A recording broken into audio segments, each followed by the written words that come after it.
Hello everyone, welcome to my channel. तो आज इस वीडियो में मैं रीनीट 2026 के कुछ क्वेश्चंस के बारे में बात करूँगी।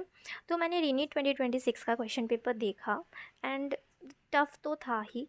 फिज़िक्स केमिस्ट्री दोनों ही टफ़ आए थे और बायो अच्छा था, लेकिन उसमें भी कुछ कुछ ऐसे क्वेश्चंस थे जिसमें थोड़ा बहुत टाइम लगा होगा सबको। तो मैंने वो क्वेश्चन पेपर देखा एंड मैंने देखा कि उसमें बहुत सारे ना सिंगल लाइन के क्वेश्चंस थे। एंड लास्ट ईयर मैंने ना वैसा एक वीडियो बनाया था जिसमें मैंने बताया था कि ऐसे कौन से क्वेश्चन थे जो नीट 2025 में आए थे जो डायरेक्ट एनसीईआरटी की लाइंस थी। तो मैं वैसा वीडियो इसके बाद लाऊंगी, उसमें मुझे थोड़ा सा टाइम लगेगा। बट मैंने देखा कि उसमें कुछ मैच द कॉलम्स थे, तो मैंने सोचा कि चलो मैच द कॉलम वाले पे वीडियो बनाते हैं कि कौन से चैप्टर के किस पार्ट से वो पर्टिकुलर मैच द कॉलम आया है। तो ठीक है, फिर मैंने यहाँ पे कोड 80 लिया है और कोड 80 में मैं डिस्कस कर रही हूँ। ठीक है, तो कोड 80 में जो पहला मैच द कॉलम है वो 95 नंबर का क्वेश्चन है और ये बायोमोलिक्यूल्स चैप्टर से आया है जो कि क्लास 11th का है। ठीक है, तो क्लास 11th बायोमोलिक्यूल्स जो चैप्टर है उसमें अगर तुम पेज नंबर 109 पे जाओगे तो वहाँ नीचे तुम्हें एक बॉक्स मिलेगा जिसमें प्रोटीन और उसके फंक्शंस के बारे में बताया। तो वहाँ पे एंटीबॉडी और ग्लूट 4 का दिया हुआ है और उसी के बाजू में पेज नंबर 108 पे एक और बॉक्स है जिसमें सेकेंडरी मेटाबोलाइट्स के बारे में बताया है। वहाँ पे तुम्हें कॉन्कावैलिन ए के बारे में पता चल जाएगा। एंड स्टार्च का तो तुम्हें पता ही है, वो एनर्जी स्टोरेज का होता है। तो ये तीन को जब तुम मैच करोगे तो उसी में से आंसर आ जाएगा। तो फिर ये मैच द कॉलम यहाँ से आया है। उसके बाद जो नेक्स्ट मैच द कॉलम है वो क्वेश्चन नंबर 97 है जो कि क्लास 11th के ही chapter 8 cell the unit of life से लिया है। इस चैप्टर से बहुत सारे ही क्वेश्चन आए हैं जैसा कि मैंने देखा। तो ये जो क्वेश्चन है ये इस चैप्टर के एक्सरसाइज का क्वेश्चन है जो कि है पेज नंबर 103 पे third question match the column. उसमें तुम्हें क्रिस्टे, सिस्टर्नी और थाइलाकॉइड्स के बारे में पता चल जाएगा और जब तुम इतना मैच कर लोगे उतने में तुम्हारा आंसर आ जाएगा। और फॉस्फोलिपिड तो सबको पता ही है कि वो सेल मेम्ब्रेन का पार्ट होता है, लेकिन अगर फिर भी तुम्हें सेल मेम्ब्रेन के उसमें मतलब फॉस्फोलिपिड वाला देखना है तो उसके लिए तुम यहाँ पे पेज नंबर 93 पे अगर जाओगे सेल मेम्ब्रेन वाले टॉपिक पे तो वहाँ पे तुम्हें दिख जाएगा। नेक्स्ट क्वेश्चन आता है क्वेश्चन नंबर 99 जो कि फिर से क्लास 11th का ही है और ये सेकंड चैप्टर बायोलॉजिकल क्लासिफिकेशंस में से पूछा है। एकदम स्टार्टिंग में ही जो किंगडम मोनेरा वाला टॉपिक है, चारों बैक्टीरिया के बारे में बताया है कि वो कौन से ग्रुप्स में है और उनका शेप कैसा होता है। तो ये मैच द कॉलम का क्वेश्चन यहाँ से पूछा गया है। ओके, तो तीन क्वेश्चंस हो गए। नेक्स्ट उसके बाद जो क्वेश्चन है वो है क्वेश्चन नंबर 114 और ये भी फिर से क्लास 11th का ही क्वेश्चन है और ये फर्स्ट चैप्टर में से पूछा है। फर्स्ट चैप्टर जो हमारा है लिविंग वर्ल्ड, ये उसमें से पूछा गया है।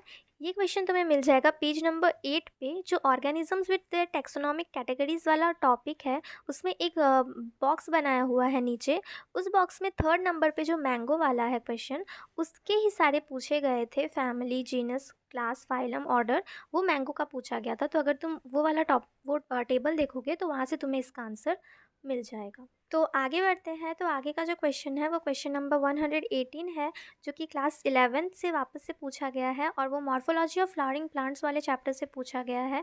उसमें प्लेसेंटेशन वाला जो टॉपिक है पेज नंबर 65 पे, उस पे सारे प्लेसेंटेशन के एग्जाम्पल्स के साथ ये क्वेश्चन पूछा है। मैंने यहाँ पे हाईलाइट करके बताया है तो तुम यहाँ से देख सकते हो। नेक्स्ट हम आगे बढ़ते हैं। तो आगे जो क्वेश्चन है वो है क्वेश्चन नंबर 131। ये फिर से क्लास 11 से ही पूछा है, चैप्टर 2 बायोलॉजिकल क्लासिफिकेशन में से क्वेश्चन आया है। ये question sexual cycle in fungi वाला जो है उसके जो 3 स्टेप्स होते हैं उसके रिलेटेड है और ये तुम्हें मिल जाएगा पेज नंबर 17 पे। तो उसमें जो 3 स्टेप्स बताए हुए हैं ये उन 3 स्टेप्स से रिलेटेड क्वेश्चन था, मैंने यहाँ पे हाईलाइट किया तो तुम यहाँ पे देख सकते हो। नेक्स्ट जो क्वेश्चन है वो है क्वेश्चन नंबर 138 और ये क्लास 12 से पूछा है। बायोटेक्नोलॉजी का जो फर्स्ट चैप्टर है उसमें से ये है पेज नंबर 169 और 170 पे और मैंने यहाँ पे इसको हाईलाइट किया है तो तुम वहाँ से देख सकते हो। ठीक है, तो उसके आगे बढ़ते हैं।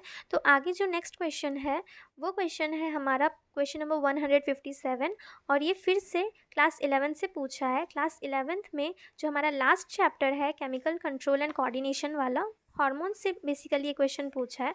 हर साल हार्मोन्स से मोस्टली मैच द कॉलम के ही क्वेश्चंस आते हैं। तो ये पेज नंबर 241 और 242 पे है, मैंने यहाँ पे हाईलाइट किया तो तुम देख सकते हो। नेक्स्ट हमारा आखिरी जो क्वेश्चन है मैच द कॉलम का, वो है क्वेश्चन नंबर 159 इन कोड 80। और ये क्वेश्चन पूछा है क्लास 12 के इकोलॉजी के चैप्टर ऑर्गेनिजम्स एंड पॉपुलेशंस में से। ये पेज नंबर 197 पे है। जो पॉपुलेशन इंट्रोडक्शन वाला बॉक्स तुम्हें दिख रहा है, उसके नीचे वाला जो पैराग्राफ है ये उससे रिलेटेड है। बॉक्स से भी अगर तुम देखोगे तो वहाँ पे सिंबल्स के थ्रू बताया गया है, तो ये बॉक्स भी यही चीज़ को डिनोट करता है। तो इस पूरे मैच द कॉलम में, इस पूरे बायो के पेपर में जो मैच द कॉलम थे वो टोटल 9 मैच द कॉलम्स थे, जिसमें से 2 क्लास 12 से पूछे गए थे और बाकी के जो 7 क्वेश्चंस थे वो क्लास 11th के थे।